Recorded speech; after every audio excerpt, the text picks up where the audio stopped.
Hello friend, welcome to my channel. आज हम लेकर आए आपके लिए बायोलॉजी के ऑब्जेक्टिव प्रश्न जो अधिकतर एग्जाम में पूछे जाते हैं। तो बायोलॉजी के प्रश्न देखना आरंभ करेंगे और अधिक एग्जाम में पूछे गए हैं ये सारे सवाल, इसलिए इस प्रकार की सीरीज को लेकर आए हैं। 2 वीडियो में अधिकतर क्वेश्चन आपके एग्ज़ाम में आ जाएंगे। तो देखिए, जीव विज्ञान के पिता तथा जंतु विज्ञान के पिता, देखिएगा, जीव विज्ञान के पिता और जंतु विज्ञान दोनों के पिता कौन हैं? तो कौन है? अरस्तु। कौन है? अरस्तु। याद कर लीजिए, चिकित्सा विज्ञान के जनक किसको माना गया? चिकित्सा विज्ञान के जनक किसको माना गया? तो हिप्पोक्रेटस। किसको? हिप्पोक्रेटस। और वनस्पति विज्ञान के जनक किसको माना गया है? थियोफ्रेस्टस। ये तो क्वेश्चन एकदम याद ही कर लीजिए कि थियोफ्रेस्टस को किसका? वनस्पति विज्ञान के पिता। यही बार बार एग्जाम में रिपीट होता है। वनस्पति विज्ञान के जनक थियोफ्रेस्टस को कहा जाता है। जीव विज्ञान शब्द का प्रयोग सर्वप्रथम किसने किया था? तो जीव विज्ञान का सर्वप्रथम जो प्रयोग किया गया है किसने? लेमार्क ने किया है। और लेमार्क कहाँ के हैं? तो फ्रांस के। और इसके साथ साथ ट्रेविनेरस जो थे इसने किया था, और ये जर्मनी के थे। 1801 ईस्वी में किया है। कब किया है? 1801 ईस्वी में। चलिए अगले क्वेश्चन की ओर। इंसुलिन की खोज किसने किया? तो देख रहे हैं, बेंटिंग एवं बेस्ट ने किया है। बेंटिंग एवं बेस्ट ने किया है 1921 में। कब किया है? 1921 में किया है। रुधिर में शर्करा की मात्रा को नियंत्रित करता है। देखिए, रुधिर यानी कि रक्त में शर्करा की मात्रा को नियंत्रण कौन करता है? तो इंसुलिन। विटामिन की खोज किसने किया? सी फंक ने किया है। कब किया है? तो 1911 में। फंक ने विटामिन की खोज किया 1911 में। मृत आरबीसी को नष्ट करता है। मृत आरबीसी है, और आप बताइए कमेंट करके आरबीसी का फुल फॉर्म क्या होता है? तो मृत आरबीसी को नष्ट किया जाता है यकृत के द्वारा। किसके द्वारा? यकृत के द्वारा। शरीर के अंदर रक्त को जमने से रोकता है। देखिए यहाँ पे, रक्त थक्का नहीं, यानी कि रक्त को जमने से रोकता है। क्या करता है? जमने से रोकता है। तो हेपरिन। हेपरिन जब तक शरीर में रहेगा तब तक वो क्या करेगा? रक्त को थक्का होने नहीं देगा, जमने नहीं देगा। विटामिन का सबसे पहले प्रयोग किसने किया था? तो विटामिन का सबसे पहला प्रयोग जेम बर्सिलिए ने किया था। किसने किया था? जेम बर्सिलिए। चलिए आगे क्वेश्चन देखते हैं। प्रोटीन बना है, यानी प्रोटीन जो है किसका बना होता है? तो 20 एमिनो अम्ल से मिलकर प्रोटीन बनता है। ध्यान में रखना है कि 20 एमिनो अम्ल से मिलकर प्रोटीन बनता है। मनुष्य शरीर को आवश्यकताएं होती है, यानी मनुष्य शरीर को कितने प्रोटीन की आवश्यकताएं होती है? तो 20 प्रकार के प्रोटीन की आवश्यकताएं होती है। मनुष्य के शरीर को कितने प्रकार की प्रोटीन की आवश्यकता है? तो 20 प्रकार के प्रोटीन, और 20 एमिनो अम्ल से मिलकर एक प्रोटीन बनता है। 1 ग्राम वसा में ऊर्जा कितना उत्पन्न होता है? तो 9.3 किलो कैलोरी। 1 ग्राम वसा जो हम लोग खाते हैं, आप ये भी लिखिए कि वसा किन किन पदार्थों से मिलता है। ये कमेंट करके आप लोग बताइए कि वसा का सबसे अच्छा स्रोत क्या है? आप कमेंट करके बताइएगा। बच्चों में क्वासियोरिका और मरमरास की बीमारी होती है किसकी कमी से? प्रोटीन की कमी से। ये भी बीपीएससी में पूछा गया है कि क्वाशीरोटिका और मरामर्स की बीमारी प्रोटीन की कमी के कारण होता है। मल में दुर्गंध होती है किस प्रकार से? तो इंडोल तथा सेक्टोटॉल नामक अमीनो अम्ल से। शर्करा को ग्लूकोज में बदलता है। शर्करा को ग्लूकोज में बदलता है कौन? तो माल्टोज। प्रोटीन का पाचन एवं प्रोटीन को अमीनो अम्ल में बदलता है। कौन बदल देता है? ट्रिपिन्स बदल देता है। वसा को पचाने में सहायक होता है क्या है? लाइपेज। लाइपेज द्वारा वसा को पचाया जाता है। मनुष्य शरीर की सबसे बड़ी ग्रंथि यकृत। आत्महत्या की थैली किसको कहा जाता है? तो लाइसोसोम को। आत्महत्या की थैली लाइसोसोम को कहा जाता है। क्रोमोसोम का नामकरण किसने किया था? तो वाल्डेयर ने किया था। क्रोमोसोम का नामकरण किसने? तो वाल्डेयर ने किया है। शरीर का सबसे बड़ा अंग की बात करेगा तो त्वचा है, और ग्रंथि की बात करेगा तो यकृत है। ये ध्यान में रखना है। अंग त्वचा होगा और सबसे बड़ी ग्रंथि तो यकृत होगा। आगे देखिए, कोशिका की खोज किसने किया? तो रॉबर्ट हुक ने। कब किया था? 1665। मनुष्य के शरीर में सबसे बड़ी कोशिका, यहाँ पे फिर कोशिका की बात हो गया। सबसे बड़ा कोशिका तंत्रिका कोशिका है।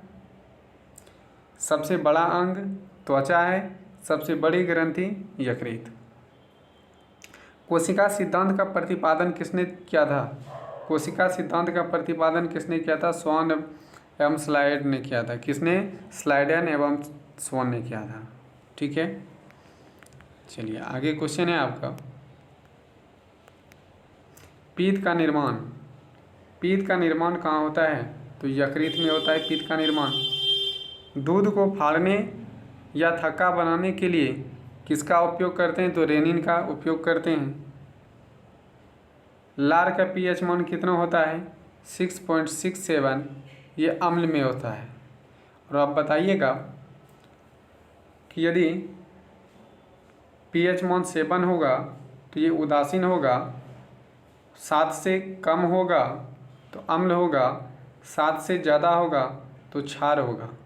तो पीएच वैल्यू आप कमेंट सेक्शन में करके बताइए कि पीएच वैल्यू का रेंज कहाँ से कहाँ तक होता है। चलिए आगे क्वेश्चन, मनुष्य का लार प्रतिदिन स्रावित होता है, यानी कि प्रतिदिन कितना मनुष्य का लार स्रावित होता है? तो 1.5 लीटर। कितना? 1.5 लीटर होता है। और ये प्राकृतिक अम्ल के रूप में होता है। किस रूप में? अम्ल के रूप में। लाल में मुख्य रूप से पाए जाने वाले एंजाइम टॉयलिन है। पचे हुए भोजन का अवशोषण होता है कहाँ? छोटी आंत में। यहाँ पे ध्यान देना है, पचे हुए भोजन का अवशोषण यानी अंतिम रूप से तो कहाँ पर? छोटी आंत में। शरीर में भोजन का पाचन आरंभ कहाँ से होता है? मुंह से प्रारंभ हो जाता है। मानव का वैज्ञानिक नाम क्या है? तो होमो सेपियन। उत्तक का अध्ययन किया जाता है? हॉर्टिकल्चर। इसमें आएगा उत्तक के अध्ययन को क्या कहते हैं? तो हॉर्टिकल्चर। मानव त्वचा की ऊपरी परत क्या कहलाती है? एपिडर्मिस। क्या कहलाता है? त्वचा को क्या कहते हैं? मानव की त्वचा की ऊपरी परत को क्या कहते हैं? एपिडर्मिस। और आगे क्वेश्चन है आपका, मानव में क्रोमोसोम पाए जाते हैं, तो यदि क्रोमोसोम की संख्या पूछेगा तो संख्या 46, उसको जोड़ा में बोल सकते हैं 23 जोड़ा। क्रोमोसोम गुणसूत्र बना होता है, तो किसका बना होता है क्रोमोसोम? डीएनए और प्रोटीन का बना होता है क्रोमोसोम। डीएनए का डबल हेलिक मॉडल को किसने बताया था? तो वाटसन एवं क्रिक ने। वाटसन एवं क्रिक ने ये डबल हेलिक बताया था डीएनए के बारे में। आरएनए का मुख्य कार्य क्या है? तो प्रोटीन का संश्लेषण करना। आरएनए का मुख्य कार्य क्या है? प्रोटीन का संश्लेषण करना। कोशिका का पावर हाउस किसको कहते हैं? तो माइटोकॉन्ड्रिया को किसका? कोशिका का पावर हाउस कहते हैं। देख लिए कोशिका का पावर हाउस माइटोकॉन्ड्रिया को। अब आते हैं केंद्रक की खोज किसने किया था? केंद्रक की खोज तो रॉबर्ट ब्राउन ने। प्रोटीन संश्लेषण की क्रिया कहाँ होती है? तो राइबोसोम में। प्रोटीन संश्लेषण की क्रिया कहाँ होती है? तो राइबोसोम में। सर्वाधिक रुधिर वर्ग कहा जाता है तो ओ रक्त समूह को। सर्वाधिक रुधिर वर्ग यानी जो भी रुधिर वर्ग इसमें सार्वदाता यानी कि ये किसी को भी दे सकता है, दान कर सकता है, ओ ग्रुप। रक्त का पीएच मान 7.4 और जब 7.4 हो जाएगा तो वो कितना हो जाएगा? वो क्या हो जाएगा? क्षारीय हो जाएगा। और 7 से कम जो होगा वो अम्लीय होगा। रक्त समूह की खोज किसने किया था? लैंडस्टीनर ने किया था। किसने? लैंडस्टीनर ने किया था। कब? 1900 में। लाल रक्त कणिका का कब्र किसे कहा जाता है? लाल रक्त कणिका, ये बहुत इंपॉर्टेंट क्वेश्चन, ये हमेशा पूछता है। लाल रक्त कणिका का कब्र किसे कहा जाता है? तो पीलिया को। पीलिया को कब्र ग्रह कहा गया है। ठीक है। डब्ल्यूबीसी का निर्माण एवं आरबीसी का विनाश होता है। कहाँ होता है? डब्ल्यूबीसी का निर्माण और आरबीसी का विनाश होता है। कहाँ? तो पीलिया में। आप कमेंट करके बताइए डब्ल्यूबीसी का फुल फॉर्म क्या होगा? चलिए, डब्ल्यूबीसी का मुख्य कार्य क्या है? शरीर को रोग के संक्रमण से बचाने। डब्ल्यूबीसी क्या करता है कार्य? कि शरीर में जो रोग होता है उसको संक्रमित होने से बचाता है। आरबीसी का मुख्य कार्य क्या है? तो शरीर की हर कोशिका में ऑक्सीजन को पहुंचाना। डब्ल्यूबीसी रोग होने से बचाता है, आरबीसी ऑक्सीजन को शरीर के प्रत्येक भाग में पहुंचाने का कार्य करता है। आगे देखें क्या है? श्वेत रक्त कण। डब्ल्यूबीसी का निर्माण कहाँ होता है? तो अस्थि मज्जा में, लिम्फ में, यकृत में, पीलिया में। ये ध्यान में देना है। अस्थि मज्जा में होता है, लिम्फ में होता है, यकृत में होता है, पीलिया में डब्ल्यूबीसी का निर्माण होता है। ठीक है। श्वेत रक्त कण जिसको ल्यूकोसाइट का जीवन काल यानी कि श्वेत रक्त काल में ल्यूकोसाइट का जीवन काल कितना होता है? 1 से 4 दिन। कितना होता है? 1 से 4 दिन। और रक्त कण यानी कि लाल रक्त कण यानी आरबीसी का जीवन काल कितना? 120 दिन। श्वेत का 1 से 4 दिन, आरबीसी का 120 दिन। लाल रक्त कण कहाँ निर्माण होता है? तो अस्थि मज्जा में। डब्ल्यूबीसी देख लिए, अस्थि मज्जा में, यकृत में, लिम्फ में। आगे देखिए रंग का लाल, रंग का जो या रक्त लाल जो होता है वो काहे होता है? तो हीमोग्लोबिन के कारण। ये रक्त का लाल रंग हो जाना किसके कारण? तो हीमोग्लोबिन के कारण। रक्त को थक्का बनने या जमने में सहायक करता है। ये कौन करता है? बनने के लिए, ये रक्त को थक्का बनने के लिए देखिए यहाँ पे फाइब्रोनोजोइन करता है। कहीं कहीं पर रहता है। यदि विटामिन की बात करें तो विटामिन के द्वारा फिर जम जाता है। लेकिन हम बताएं कि किसके द्वारा रक्त नहीं जमता है? तो क्या था? हेपरिन। याद रखिएगा। विटामिन ए तथा बी की खोज किसने किया था? मैकुलर ने किया था। विटामिन सी और डी का खोज किसने किया है?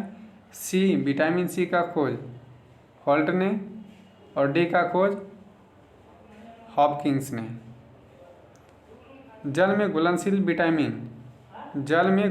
विटामिन कौन कौन से है? बी और सी, जो जल में घुल जाता है। कुछ ऐसे विटामिन हैं जो बसा में घुलते हैं वो ए, डी, ई और के, ये चारों विटामिन जो है वो किस में, बसा में घुलता है। लेकिन जल में घुलने वाले विटामिन बी और सी,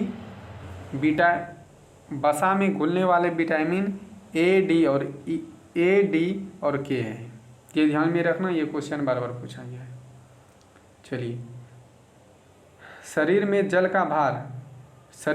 का भार कितना होता है? 65 से 80%। एक स्वस्थ व्यक्ति में प्रतिदिन पानी कितना पीना चाहिए? 4 से 5 लीटर। अस्थि एवं दांत को निर्माण के लिए सहायता करता है। अस्थि यानी हड्डी, और दांत को निर्माण के लिए कौन सहायक होता है? तो कैल्शियम और फास्फोरस। इसलिए कभी कभी ये भी पूछा जाता है कि हड्डियों में अधिक मात्रा किसका होता है? तो यही होगा कैल्शियम और फास्फोरस। ठीक है, चलिए आपका है हड्डी और दांत को स्वस्थ रखने के लिए सहायक कार्बनिक पदार्थ। देखिए, इसमें कार्बनिक यदि रहा था तो फिर और कुछ, इसमें अकार्बनिक पदार्थ है तो क्या होगा? फ्लूरोनी। क्या होगा? फ्लूरोनी। चलिए, विटामिन ए का रासायनिक नाम रेटिनॉल, और ये प्राप्त होता है अंडा से, गाजर से, दूध से। और सबसे अधिक यदि पूछ ले विटामिन ए का स्रोत तो गाजर हो जाएगा। विटामिन सी का रासायनिक नाम एस्कर्बिक एसिड है। विटामिन सी का रासायनिक नाम क्या है? Ascorbic acid. यहाँ से क्वेश्चन आता है। विटामिन ए का रासायनिक नाम रेटिनॉल। और विटामिन सी का सबसे अच्छा स्रोत आंवला और नींबू है। सबसे अच्छा आंवला होगा। विटामिन डी का रासायनिक नाम कैल्सीफेरॉल। इसका स्रोत जो है सूर्य का प्रकाश। विटामिन ए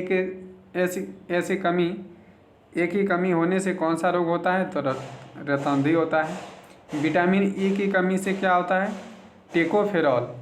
विटामिन ई की कमी से टेकोफेरॉल हो जाता है। आयोडीन की कमी से होने वाले रोग क्या होता है? ग्वाइटर, जिसको घेगा रोग भी कहते हैं। ठीक है, आगे देखिए, लोहा की कमी से होने वाले रोग एनीमिया, जिसको रक्तताप बोलते हैं। रक्त में हीमोग्लोबिन बनने में सहायक है। ये हीमोग्लोबिन को बनाने का कार्य जो है कौन करता है? तो लोहा। और लोहा की कमी होगा तो हीमोग्लोबिन का कमी, और हीमोग्लोबिन का कमी होगा तो लाल रक्त का कमी होगा। और जब लाल रक्त का कमी होगा तो पूरे शरीर में ऑक्सीजन को नहीं पहुंचा पाएगा। उससे क्या हो सकता है?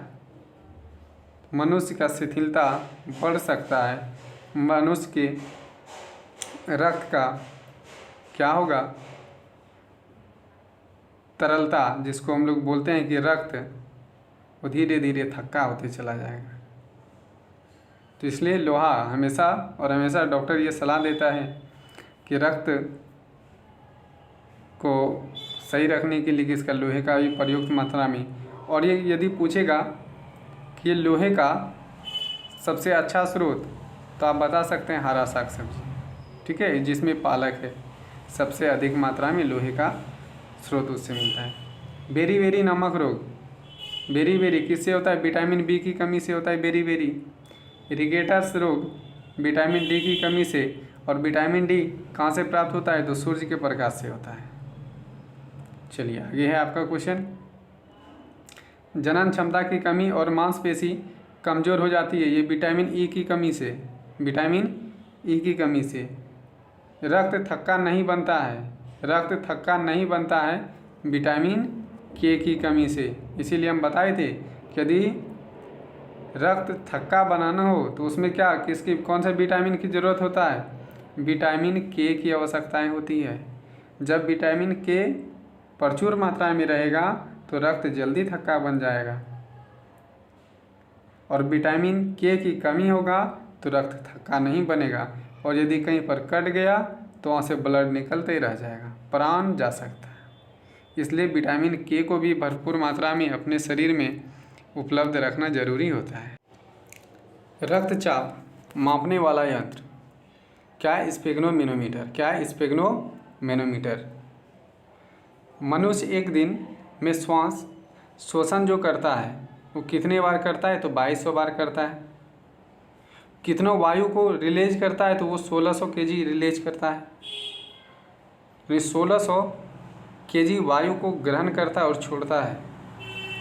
मनुष्य की श्वसन दर कितना होता है? तो 16 से 18 बार प्रति मिनट। एक मिनट में वो श्वास जो लेगा वो कितने बार लेगा? तो 16 से 18 बार। लेकिन उसका हृदय जो पंप करेगा, धड़केगा, तो हृदय का सामान्य स्पंदन धड़कन कितना होता है? 72 बार। ठीक है, आगे देखें क्वेश्चन। रक्त परिसंचरण तंत्र की खोज किसने किया था? तो विलियम हार्वे ने किया था। किसने? विलियम हार्वे ने रक्त परिसंचरण की खोज किया था। आरबीसी के निर्माण में सहायता और कोबाल्ट, यानी कि ये जो सहायक होता है कोबाल्ट पाए जाते हैं वो किस में? तो विटामिन B12 जिसको बोलते हैं साइनोकोबामिलिन।